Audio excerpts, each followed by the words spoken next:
মুখে দিলেই মিলিয়ে যাবে এমন একটি ডেজার্ট রেসিপি শেয়ার করব আজকে আপনাদের সাথে। এইটার পিক আপলোড করার পর অনেকে কিন্তু এই রেসিপিটা চেয়েছেন, তাই চলে আসলাম আজকে আপনাদের সাথে রেসিপিটা শেয়ার করতে। আসসালামু আলাইকুম and welcome to amazing bytes. প্রথমেই এইখানে 3টা মিডিয়াম সাইজের ডিম নিয়ে নিয়েছি। এরপর ডিম থেকে খুব সাবধানে এই কুসুমগুলো আলাদা করে নিচ্ছি আর সাদা অংশগুলো আলাদা করে নিলাম।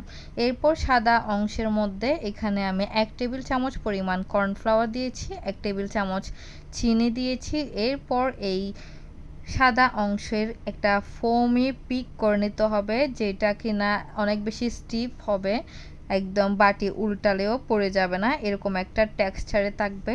আর এটা আমি আস্তে আস্তে করে মিডিয়াম স্পিডে রেখে ডিমের ফোমটা করে নিচ্ছি। আপনারা চাইলে এখানে হ্যান্ড হুইস্কও ইউজ করতে পারবেন, কিন্তু এই ক্ষেত্রে সময় একটু বেশি লাগতে পারে।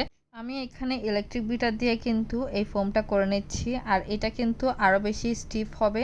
এরপর এখানে একটা ফ্রাই প্যানে আমি 1.5 লিটার থেকে একটু বেশি পরিমাণে দুধ জাল করে নিয়েছি। এখানেও আমি পরিমাণ মতো চিনি আর লবণ অ্যাড করে দিয়েছি। যে যার স্বাদ মতো আপনারা চিনি আর লবণটা অ্যাড করে নেবেন। দুধগুলোকে জাল করা হয়ে গিয়েছে। এরপর একটা গোল চামচের সাহায্যে স্টিফ করা ফোমগুলো আমি একটা একটা করে দিয়ে দিচ্ছি। আর এইটা আমি মেজারমেন্ট কাপের যে চামচটা থাকে 1 টেবিল চামচ, সেই পরিমাণে সবগুলো দিয়ে দিচ্ছি।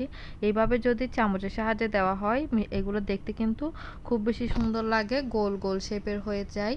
আর এগুলো একটা একটা বলক চলে আসলে উল্টিয়ে এগুলোকে তুলে নিচ্ছি একটা প্লেটের মধ্যে। এরপর সবগুলো আমি এইভাবেই একটা একটা করে দিয়ে দিব।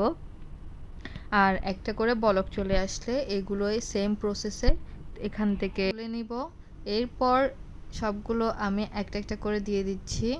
আর এগুলো করতে কিন্তু খুব বেশি টাইম লাগে না, আর অল্প উপকরণে কিন্তু মেহমান আপ্যায়নে এটা বেস্ট একটা ডেজার্ট বলা চলে। আর এটার স্বাদও কিন্তু অতুলনীয়, অনেক বেশি মজার হয়ে থাকে। মুখে দেওয়ার সাথে সাথেই কিন্তু মিলিয়ে যাবে এই ডেজার্টটি, এত বেশি মজা হয়ে থাকে। এই তো আমার সবগুলো দেওয়া শেষ, একটা একটা করে তুলে নিচ্ছি।